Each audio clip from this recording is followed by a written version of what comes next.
নমস্কার। আজকে বলবো কর্কট রাশি নিয়ে। কর্কট রাশির এই জুন মাসটা কেমন যাবে। এই মাসেই কিন্তু চার বড় গ্রহ তার মেজর ট্রানজিট, অর্থাৎ সূর্য আপনার বৃষ রাশিতে মিথুন রাশিতে প্রবেশ করবে 15 তারিখে, আর মঙ্গল কর্কট রাশিতে সিংহ রাশিতে প্রবেশ করবে 7 তারিখে, বুধ বৃষ রাশিতে মিথুন রাশিতে প্রবেশ করবে 7 তারিখে, শুক্র 29 তারিখে আপনার মেষ রাশিতে বৃষ রাশিতে প্রবেশ করবে। এই সিচুয়েশনে সারাটা মাস কিরকম সিচুয়েশন থাকবে কর্কট রাশি। কর্কট রাশির এবার আদার্স গ্রহগুলোর সিচুয়েশন চলে একটু আলোচনা করে নিই।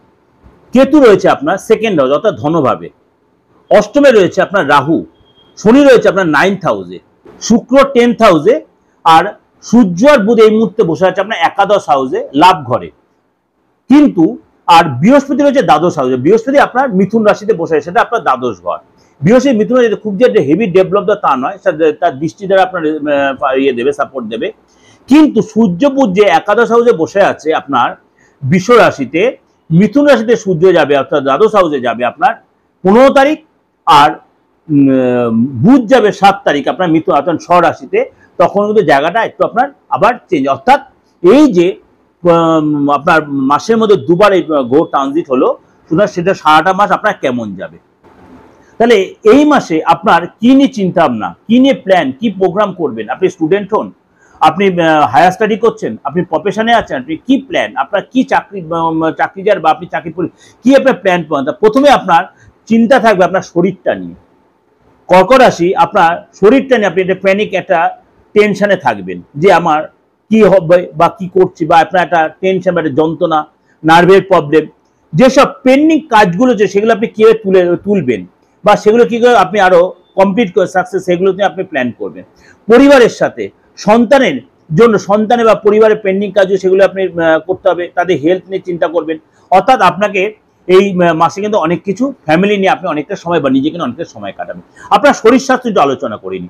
6 তারিখ পর্যন্ত কিন্তু আপনার রাগ জেদটা খুব বাড়বে। কেন? যেহেতু আপনার রাশিতেই মঙ্গল নিচস্থ হয়ে বসে আছে। এই 6 তারিখে যখন মঙ্গল আপনার সেকেন্ড হাউসে যাবে, তারপরে কিন্তু আপনার শরীর স্বাস্থ্য আগে আস্তে ঠিক হবে। এই 6 তারিখ পর্যন্ত কিন্তু আপনার পেটের প্রবলেম, অ্যাসিডিটি, রাগ বেড়ে যাওয়া, জিনিসপত্র ছুঁড়ে ফেলে দেওয়া, আপনার ভাইয়ের সাথে অশান্তি হওয়া, বাড়িতে একটা অশান্তির টেন্ডেন্সি হওয়া, সম্পত্তিগত ফ্যাক্টর, এগুলো কিন্তু আপনার মধ্যে একটা চাপ সৃষ্টি হয়, মাথায় যন্ত্রণা হওয়া, নার্ভের প্রবলেম হওয়া, এগুলো কিন্তু আপনার মধ্যে একটা অস্বস্তি বোধ হবে। কিন্তু 7 তারিখে যখন মঙ্গল যখন আপনার সিংহ সেকেন্ড হাউসে প্রবেশ করবে, তখন কিন্তু আপনার দেখবেন রাগটা কন্ট্রোলে চলে আসবে এবং আপনার বাবা মা ভাই এদের সাথে আবার যে সুসম্পর্ক তৈরি হবে। আর্থিক জায়গাটা বলি, 15 তারিখ পর্যন্ত কিন্তু আপনার আর্থিক মোটামুটি ঠিকই থাকবে, কিন্তু 15 তারিখের পর থেকে কিন্তু আর্থিক সিচুয়েশনটা আরো ভালো হবে। 15 তারিখ পর্যন্ত আর্থিক ভালো থাকবে, কিন্তু 15 তারিখের পর আর্থিক আরো বেটার হবে। আপনার কিন্তু তার সাথে আপনার খরচও কিন্তু বাড়বে। মানে 1 তারিখ থেকে 15 তারিখ পর্যন্ত আপনার কোনো ব্যক্তির দ্বারা আপনার ইনকাম হয়, এফডির দ্বারা ইনকাম হবে, কোনো কোনো ব্যক্তি আপনাকে কমিশন বেসিস কোনো কাজ করে সেখান থেকে আপনার লাভবান হবে, কিন্তু ধার দেওয়া অর্থ আপনি ফেরত পাবেন। ভালো করে শুনে, 15 তারিখ পর্যন্ত এতগুলো ভালো কাজ কিন্তু আপনার হলো। এবার 16 তারিখের পরে, 16 তারিখের পরে কিন্তু আরো বেটার সিচুয়েশন আসছে আপনার। কিরকম? যখন যখন সূর্যদেব আপনার মিথুন রাশিতে প্রবেশ করছে, তখন আর্থিক ফ্লোটা কিন্তু অনেক বেড়ে গেল। অর্থ কিন্তু আপনার একাধিক জায়গা থেকে আসবে, কিন্তু আপনার গভর্নমেন্ট রিলেটেড কাজে খরচ হবে, ফ্যামিলিতে কোনো রিপেয়ারের পিছনে খরচ হবে, বা আমার পিছনে খরচ হবে। আপনার কিন্তু খরচের বহরটাও কিন্তু বেড়ে, অর্থাৎ অর্থ যেমনি আসবে তেমনি কিন্তু খরচের বহরটাও 16 তারিখের পর বেড়ে যাবে। ফ্যামিলি লাইফ বলি, আপনার কিন্তু ফ্যামিলি লাইফে ফ্যামিলি মেম্বারদের মাঙ্গলিক কোনো কাজ হবে, ফ্যামিলি কোনো গুড নিউজ পাবেন, কোনো মেম্বারের কোনো ম্যারেজ অনুষ্ঠানে আপনি যাবেন, বা একসাথে অনেকটা জায়গায় কোনো জায়গায় সময় কাটাবেন, তাদের কোনো অনুষ্ঠানে কোনো তীর্থস্থানে একসাথে গেলেন, সেখানে আপনার খরচ হবে। মিষ্টি বিতরণ, এমন কোনো সুখবর পাবেন সেখানে মিষ্টি বিতরণ পর্যন্ত হবে। শুক্র সপ্তম দৃষ্টির কারণে আপনার কিন্তু এই সুখবরগুলো আপনি পাবেন। কোথাও ঘুরতে যাবেন ফ্যামিলির সাথে, অর্থাৎ সময়টা কিন্তু আপনার ফ্যামিলি লাইফটা আপনার কিন্তু যথেষ্ট ভালো হবে। আপনি মানে যে কর্কে যারা সন্তান আছেন বা আপনার যে সন্তান আছে, আপনার কিন্তু অ্যালার্জি একটু ব্যাপারে, বিশেষ করে 6 তারিখ পর্যন্ত কোনো রাগ বাড়বে, জেদ বা জিনিস নষ্ট করবেন, রেশন নষ্ট হবে, অশান্তি বাড়বে, কোনো জায়গায় গাড়ি নেবে চালান কাটবে, কাজ আটকে যাবে, এবং আর মানে মাঝে মাঝে আপনার কিন্তু মনে মধ্যে একটা অস্থিরতা বোধ কাজ করবে। কিন্তু 7 তারিখের পর থেকে কিন্তু আপনার মঙ্গল যেন আপনার ধনুরাশিতে প্রবেশ করবে, তখন কিন্তু আপনার কোনো ডিল থেকে লাভ, কোনো ইন্স্যুরেন্স থেকে লাভ, কোনো ব্যক্তির দ্বারা কোনো ইনস্টলমেন্টে কোনো পেমেন্ট পাবেন এবং ভালো কোনো যোগাযোগ আপনার হবে, সেখান থেকে কিন্তু আপনার অবশ্যই মনের ইচ্ছা পূরণ হবে। যারা চাকরি করছেন কর্কট রাশির লোকেরা, আপনার কিন্তু এই সময় কিন্তু দ্বাদশ হাউসে আপনার বৃহস্পতি বসে আছে, অর্থাৎ এই সময় কিন্তু আপনার ট্রান্সফার হতে পারে। আপনার কিন্তু এই সময় আপনি চাকরি আপনার ট্রান্সফার হতে পারে, চাকরি বা ম্যানেজার চেঞ্জ হতে পারে, কাজের জায়গায় কোনো প্রজেক্ট চেঞ্জ হতে পারে। আপনার এই সময় আপনি মানে কি বলবো, আপনার মন মানসিকতা চেঞ্জ হতে পারে, আপনার নিজের যে কাজের জায়গা সেটা চেঞ্জ, আপনার ডিপার্টমেন্ট চেঞ্জ হতে, আপনার প্রজেক্ট চেঞ্জ হতে পারে, আপনার কি বলবো আপনি নিজের চাকরি ছেড়ে দিয়ে অন্য কোনো চাকরি জয়েন করতে পারেন। অর্থাৎ যাই করবেন সাবধানে করবেন, তাড়াহুড়া করবেন না, অস্থিরবোধ কাজ করে 5 বার ভেবে নিয়ে ডিসিশন নেবেন। ব্যবসা, যারা ব্যবসা করছেন এই সময় কিন্তু আপনার 10 তারিখ পর্যন্ত কিন্তু আপনার খরচ বেড়ে যাবে। 10 তারিখ পর্যন্ত কিন্তু আপনার খরচ বেড়ে যাবে, বিশেষ করে ইলেকট্রিক্যাল আইটেমের পিছনে, মেশিনের পিছনে খরচ হবে। আপনি যে ব্যবসা করেন মেশিনে আপনার আগুন থেকে ভয়, আপনার কোনো শর্ট সার্কিট হতে পারে। এই সময় কিন্তু 11 তারিখ থেকে 30 তারিখ পর্যন্ত, তারপর 11 তারিখ থেকে সময় কিন্তু ফেব্রুয়ারি, কিন্তু 10 তারিখ পর্যন্ত আপনার কিন্তু খরচ হবে এবং আগুন থেকে ভয় হবে, শর্ট সার্কিট হতে পারে, কোনো জায়গাতে কোনো আগুন লেগে যাবে, বি কেয়ারফুল। এই সময় কিন্তু আপনার 11 তারিখের পর থেকে কিন্তু আটকে থাকা কাজ, আটকে থাকা ডিল কমপ্লিট হবে এবং সাকসেস পাবেন।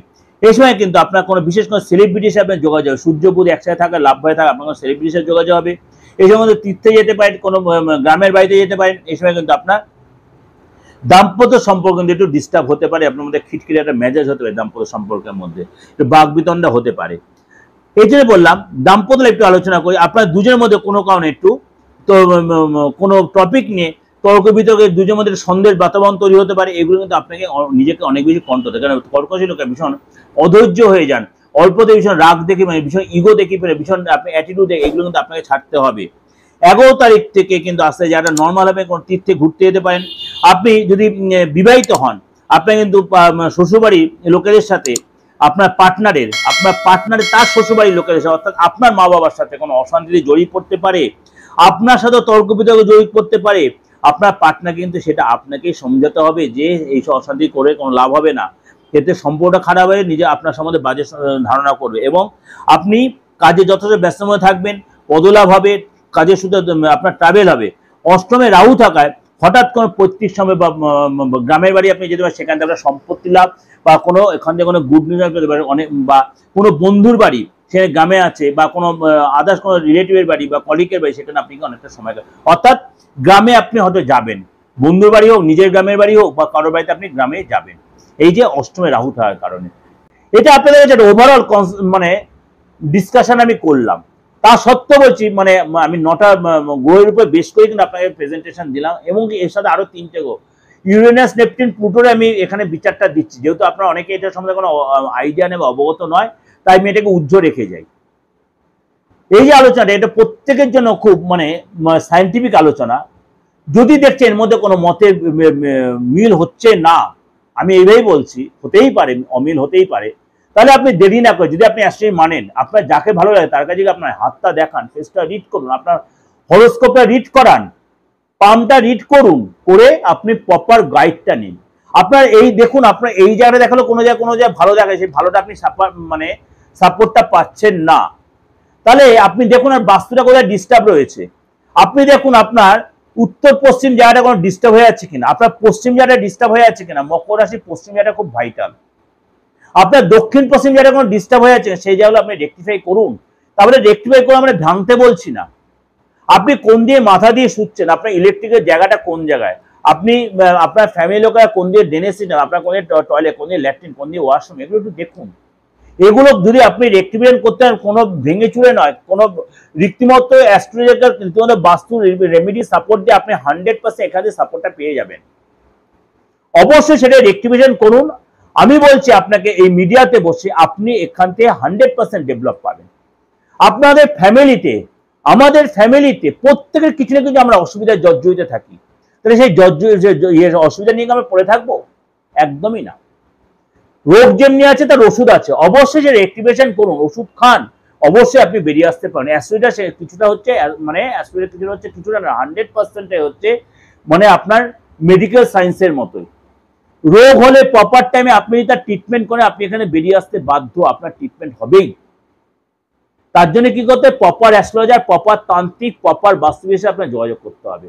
দীর্ঘ 29 বছর লক্ষ লক্ষ লোকের আমি হেল্প করেছি। মানে অবশ্যই হেল্প মানে কি, আমি বিনা পয়সায় করিনি, কিন্তু আমি রেমুনারেশন, আমার একটা পেট আছে, তার জন্য এই সার্ভিস দিয়েই, এটা একটা সেবামূলক প্রফেশন, সার্ভিস দিয়ে আপনাদের কাছে সেবায় নিয়োজিত হয়েছে। সুতরাং যদি মনে হয়, যদি ভালো লাগে, যদি বিশ্বাসযোগ্য মনে হয়, অবশ্যই যোগাযোগ করতে পারেন। অফলাইনে বা অনলাইনে অবশ্যই আপনি, আমার যথাসাধ্য আপনাকে সার্ভিস দেওয়ার চেষ্টা করব। ভালো থাকবেন। সারা দেশের বিশ্বের হাতে রেখা দেখে বা ফেসটা রিড করিয়ে আপনার যে ধর্মের হোক, যে কোনো বয়সের প্রত্যেকে যোগাযোগ, এই সুযোগটা নিতে হবে। নমস্কার, ভালো থাকবেন।